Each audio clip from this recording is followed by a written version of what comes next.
กับทักทายสบาย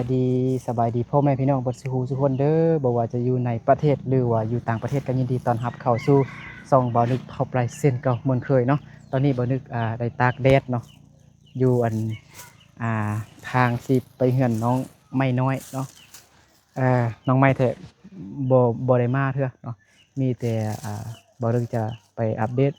ไปเยี่ยมยามทำข่าวพ่อแม่น้องไม้แล้วก็น้องชายน้องสาวของน้องไม้ เนาะเออคือในคลิป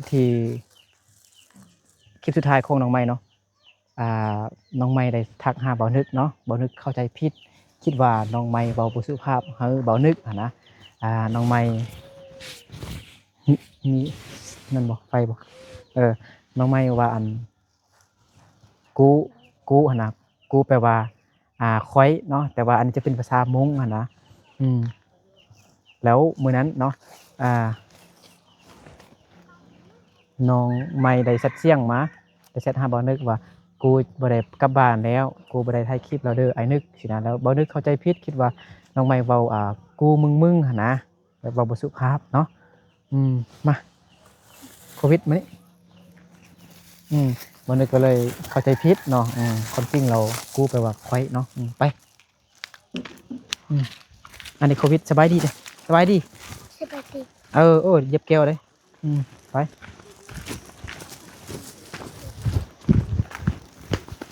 อืม อ้าวเสียงมันยังอยู่ดีนะ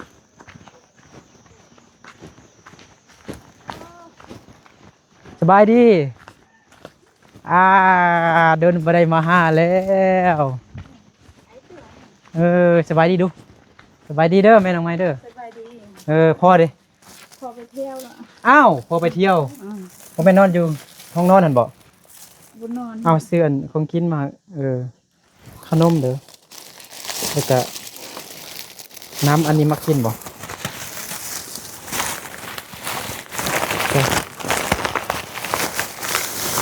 น้ำอันนี้แม่น้องไม้มากินบ่มากินมากินอยู่เอาน้องช่องมานี่น้องช่องก็ย่ายรอนะสบายดี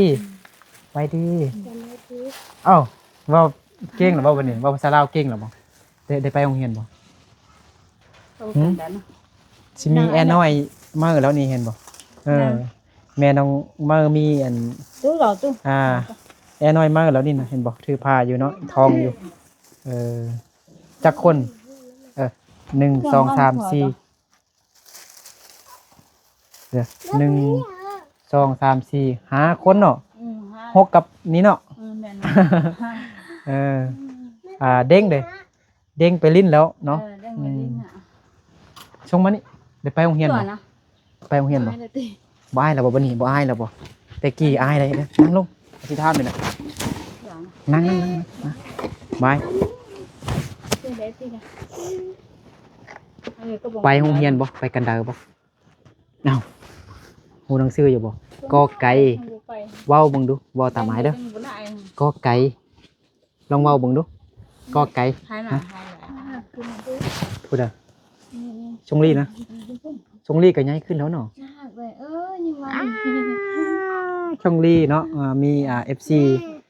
หลายคนให้บ่นึกมาอัปเดตน้องไม้เด้ว่าซั่นเนาะน้องไม้บ่มาแล้วเนาะบ่มาน้องไม้ได้ฝากเงินให้แม่บ่บ่ฝากมาบ่ฝากข้าวให้บ่ฝากมาแล้วเฮาเฮ็ดหยังกินหยังซั่นน่ะพอไปตัดใหม่ให้เขาแล้วเขาจะเอาเขาปอนนึงเอาพ่อไปตัดมาแล้วบ่พ่อบ่เป็นพ่อนอนอยู่หั่นน่ะบ่นอนไปเที่ยวแล้วบ่แม่นไปตัดไม้บ่ไปตัดแล้วตัดแล้วเป็นจังไดน่ะนอนหลับดีบ่นอนเฮือนมาน่ะหลับดีหลับดีบ่ฮ้อนบ่บ่ฮ้อนเลยยินโอ้มันมีลมตลอดเนาะนี่เป็นบ่าวแล้วชงลี่ยังเป็นบ่าวแล้วเด้หั่นเนาะชื่ออายอยู่บ่นั่นดิคิดว่าไอ้ตลอดเข้าโรงเรียนเนาะบอกไอ้ตลอดเลยนะ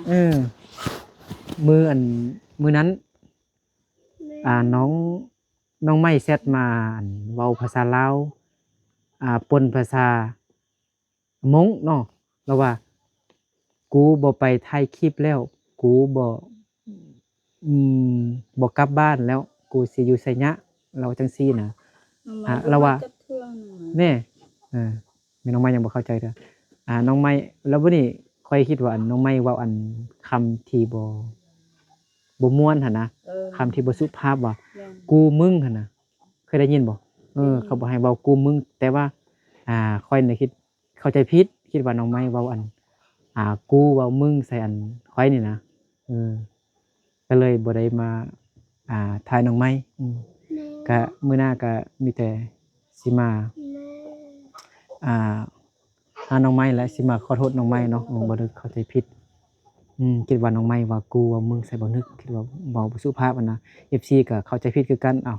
น้องไม้คือว่าเว้าแบบนี้ให้เบานึกเนาะหลายคนเมื่อวานนี้บ่นึกก็ได้เห็นคอมเมนต์หนึงว่าให้อันบ่นึกนี่มาเยี่ยมยามพ่อแม่น้องไม้เด้กินอยู่จังไดบ่นึกนี่มาไทยมาอัปเดตบ่นึกก็ได้มามื้อนี้เนาะแล้วก็ได้มายามหลายน้องอยู่น้องมีนาน้องนาลีกับน้องไม้เด้ต่อมาก็มายามน้องชงแม่นบ่แม่นชื่อน้องชงบ่ แม่น อ๋อขนมเอาขนมเมื่อกี้เลยแม่นล่ะบ่เบิ่งขนมยังอีกบ่อยู่นี่นะขนมยังบ่ เดี๋ยว เมื่อกี้เอาขนมมาแจกของน้องอ้าวโอ้ว้าวเอาของน้องชงกับมีเอาโอ้เอาโควิดมานี่โควิดแม่นบ่เป็นตาย่านแท้ซื้อโควิดนี่นะอ้าวเอาเจ้าเอาเจ้าแปลว่าขอบใจเนาะภาษามงนี่บางคำนี่มันคือภาษาลาวเลยมันคืออุ้มเอาตึ้งอึ๊บอันนี้มันชงลี่คือชงลี่นี่นะตอนบ่นึกมาอยู่อันเงินพ่อปู่แม่ย่าน้องไม้ก็ยังน้อยอยู่นี่นะยังน้อยยังบ่นุ่งทรงเลยมีแต่บ่นุ่งทรงน่ะตะกี้น่ะแลนกินข้าวแซ่บผู้ใหญ่แหละเนาะบ่ฮู้ภาษาลาวเนาะฮู้แต่ภาษามงแม่นบ่จุดเป่าลมปล้อเนาะเป่าลมมงเนาะโอ้หายใจแบบบ่ปกติแล้วอยู่ขยันนักขนมเด้อพออีเนี่ยเขาตื่นอีไปสิอีไปสิขอไปยัง น้องไม้เลยบ่คิดว่าจังหลีเดน้องคงแดงโควิดได้คือไอไล่หั่นไปยานไปหาเอลี่บ่บ่ยานเนาะสบายดีเด้อไปดิงอชงเบิ่งชงลีเห็นบ่ได้เสื้อพรอยู่นี่มีอันคนแก้มนี่มานี่คือพอก็มีคนอันนี้มานี่ว้าวเป็นตาแซ่บแท้ชงไปโรงเรียนเด้อได้ไปโรงเรียนอยู่บ่อาทิตย์นึงไปจักมื้อ ให้ไปเดี๋ยวบ่ฮู้หนังสือคือน้องไม้บ่ได้เลยอนาคตบ่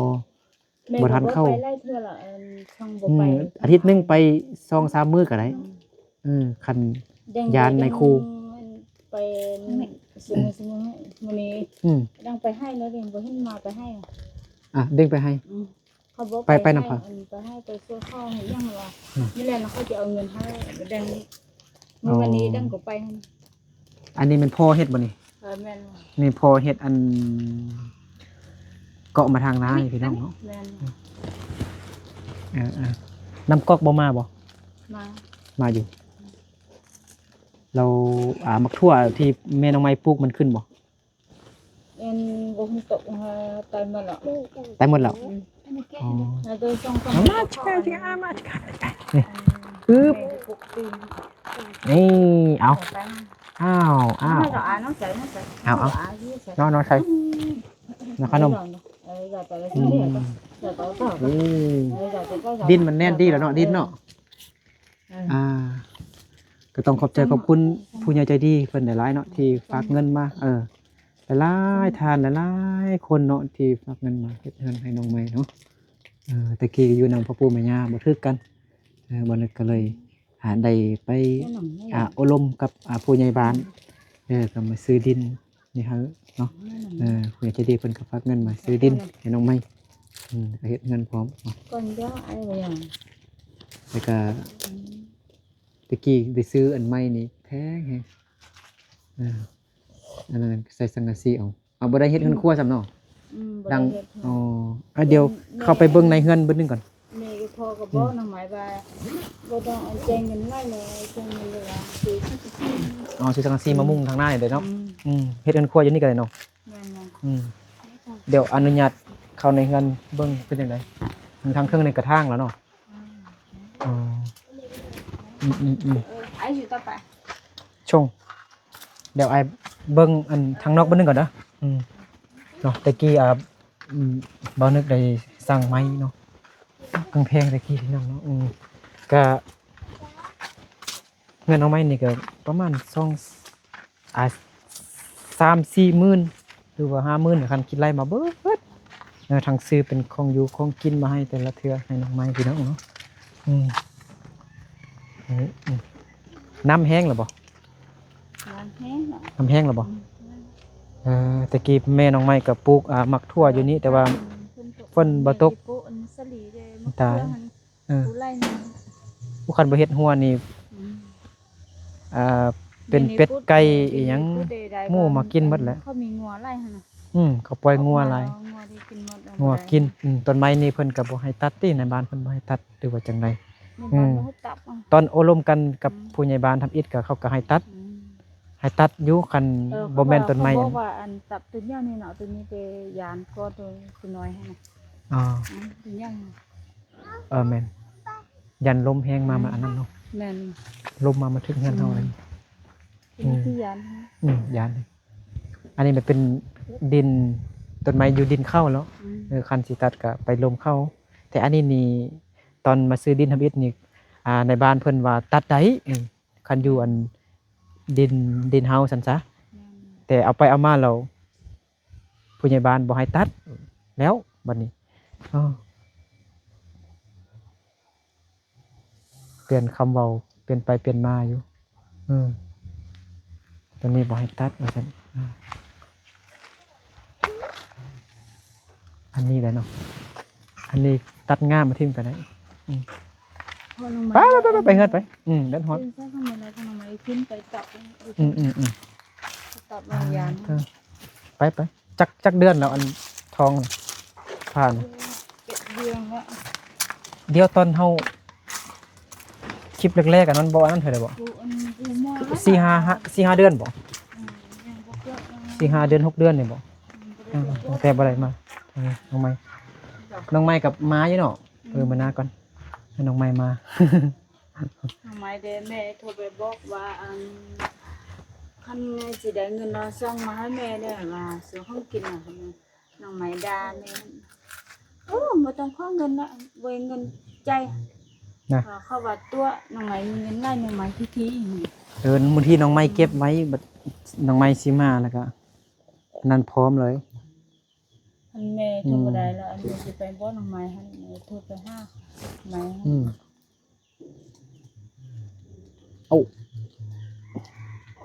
กา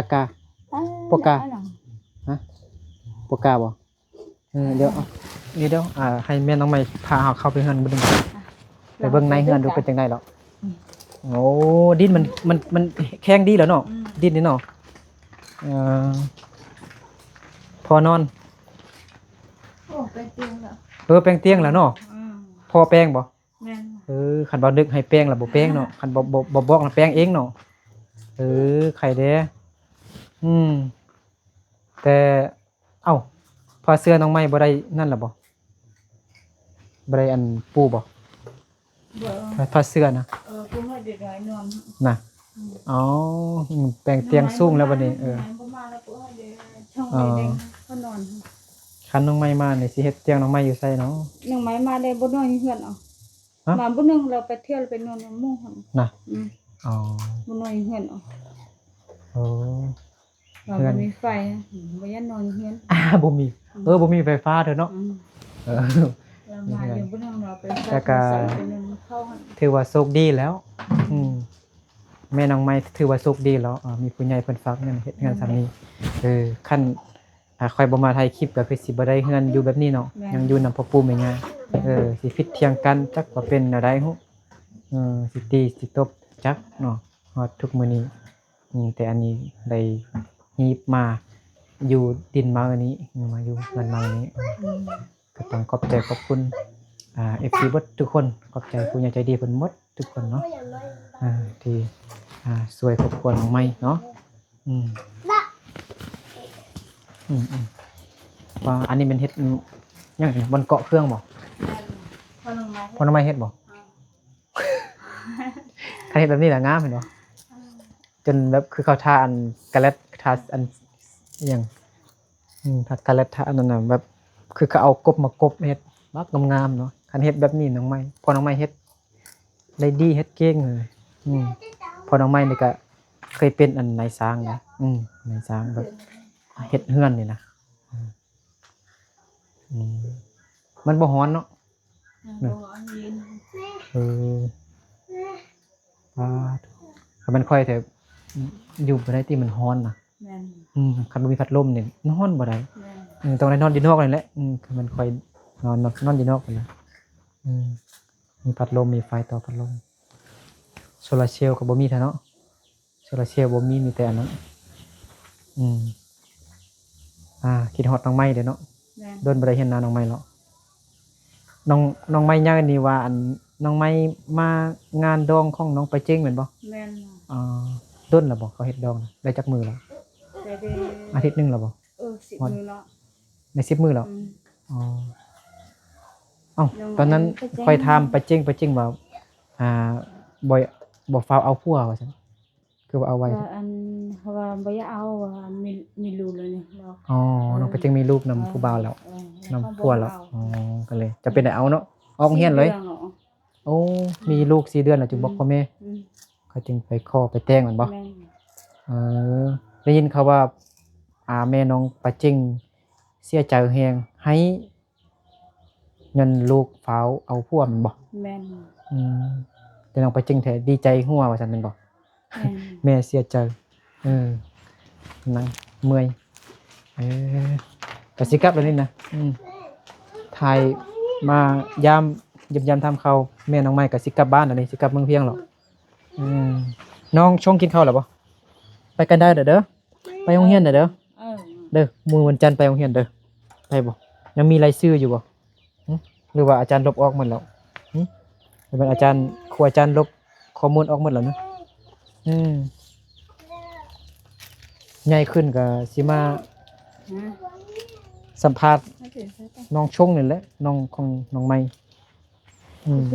นั่งเมื่อยมันหยังโควิดเฮ็ดหยัง เขาบิดเอง อยากอาบน้ำบ่ บ่แม่นบ่แม่ ฮะ เอาเงิน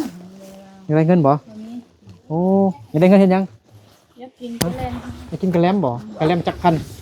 ฮะเบิ่งไอ้มีเงินอยู่บ่คือว่ายังอยู่ 2,000 3,000โอ้ไอ้นึกมานี่ซื้อน้ำมันมาน้ำมันแพงแฮงน้ำมันรถเดี๋ยวนี้แพงแฮงเด้อเงินยังจักพันห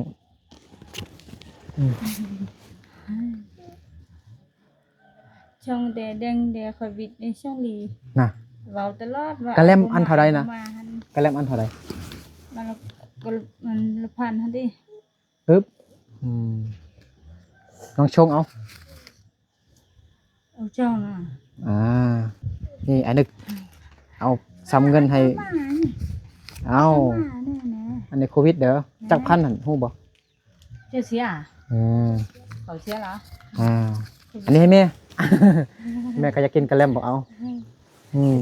ยังพันกิฟเห็นบ่พันกิฟเอาให้ชงลี ไปเสีย อ้าวเมิดบัดนี้อันนี้ก็แม่นเงินไทยอันนี้เงินบาทอันนี้ เขาจะละลายได้เลย อันนี้ก็แม่นเงินคำเงินคูณบ่นึกใส่ไว้กระเป๋าให้มันมานพี่น้องเนาะอยู่กระเป๋าบ่นึกเงินกิฟก็เบิดเอาน้ำโควิดเด้ยังบ่ เออแล้วก็อันนี้ก็เงินเงินดอลพี่น้องเนาะเงินดอลลาร์1ดอลอันนี้ถ้าเป็นเงินกีบก็ประมาณ21,000กีบนี่แหละเอาน้องชงขอบใจเด้อขอบใจเอ้ยลี่เด้อขอบใจ con cho nó mà ลองเว้าเบิ่งดูขอบใจ hay mà เว้าได้บ่ให้ได้บ่ขอบใจ rồi đấy không ai มานี่นั่งนี่ lợn งอเบิ่งดู đừng để đừng Khọp có ai chữ. เมื่อกี้ลืมติดไม้ ที่จบคลิปแล้วขอบใจ hay ขอบ mà ใจ hay là ác lắm à ขอบใจ hay mà เว้าคำขอบใจได้บ่ขอบใจเว้าได้บ่ให้ nó mày อายเนาะ nó ai quên thằng mày hay này ขอบใจ hay mà อ้วไอ้ hay mà ยังก็อ้วเจ้า hay rồi hay rồi ขอบภาษามงขอบใจมันอ้วเจ้า nên อ้วเจ้าอ้วเจ้าอ้วเจ้า ôi trời คำว่าภาษามงน่ะไว้อยู่คำว่าภาษาลาวนี่บ่ได้ขอบใจขอบใจอ้วเจ้าอ้วเจ้าอ้วเจ้า có đèn có đâu cũ này ขี้อายแฮงเนาะ có đèn cũ น้องชงจักปีแล้ว trong xịt tì đó น้องชง10 ปีแล้วบ่ว้าว10 ปีน่ะอยู่ป .1 แม่นบ่แม่นบ่ mì phương nông nhá của nông trong này vài yêu không có nông hả น่ะ à น้องชงก็ có con ปกติเราอยู่อันป .4 แล้วได้10 ปีน่ะป .3 ป .4 ป .5 แล้วได้ป .4 ก็เล่นแล้วบ่ ừ. พุ่นน่ะได้เงินแล้วกุ้นๆแล้วบัดนี้ Rồi. อืมคือบ่ให้ชื่ออันทางน้องส่งเลยพอบ่มาเท่าเนาะ Bố mà พอไปลินอยู่ป่า พ่อไปเฮือนพ่อปู่แม่ย่า อ๋อคิดฮอดพ่อปู่แม่ย่าเอาเนาะ ไปเล่นเข้าเฮือน อ๋อหาไอ้นึกกลับก่อนจึงมาเนาะ แม่นทางไม้ ขี้อาย อายเฮ้อได้ ไอ้นึกว่า แม่นเลย เป็นหยังคือว่าอาย เด้อบ่ฮู้หั่น อ้าวอายอืมเบิ่งเล็บมือดูฮะ ลงมาซบลงมา อันนี้นะน้องชงนะเบิ่งหยังโอ้กินน้ำบ่เปื้อนบ่น้องชงเบิ่งน้องดู nó hỏi đây là อ๋อเดี๋ยวกินทั้งกินน้ำทั้งเบิ่งขนมอยู่เกาะอยู่หั่นน่ะเบิ่งขนมห้อยอยู่หั่นเด้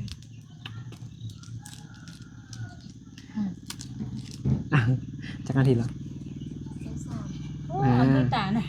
โอเคเดี๋ยวอัน dạ ค่อยกลับก่อนเด้อ rồi rồi มื้อหน้าบอกน้องไม้เด้ไอ้นึกมาไอ้นึก mình ăn con nòng máy chứ có nòng máy ให้น้องไม้มาแป๊บเดียวมื้อหน้าเราสิบ่ให้นอง ให้น้องไม้เด้ สิยะ บ่นึกก็คิดฮอดน้องไม้อยู่ FC ก็คิดฮอดน้องไม้หลายคนคิดฮอดน้องไม้อยู่แล้วก็สิมาขอโทษน้องไม้ได้เพราะว่ามื้อนั้นบ่นึกเข้าใจผิดเนาะคิดว่าน้องไม้เว้าคำบ่สุภาพเว้าคำที่บ่ม่วนคำว่ากูนะกูแปลว่าไขว้ภาษามงแต่ว่าถ้าเป็นภาษาลาวนี่กูมันแบบมันบ่สุภาพแล้วกูมึงแต่ว่าบ่แม่นเนาะน้องไม้ว่าไขว้บ่ไปบ้านแล้วไขว้บ่ได้ไปถ่ายคลิปแล้วเด้อไอ้นึกน้องไม้ว่าจังซี่มื้อนั้นเนาะมันก็คิดว่าน้องไม้บอกกูนะ FC ก็เลยเข้าใจผิดเบิดกับนำบ่นึกเนาะบ่นึกก็ต้องขอโทษขออภัย FC เบิดทุกคนเนาะ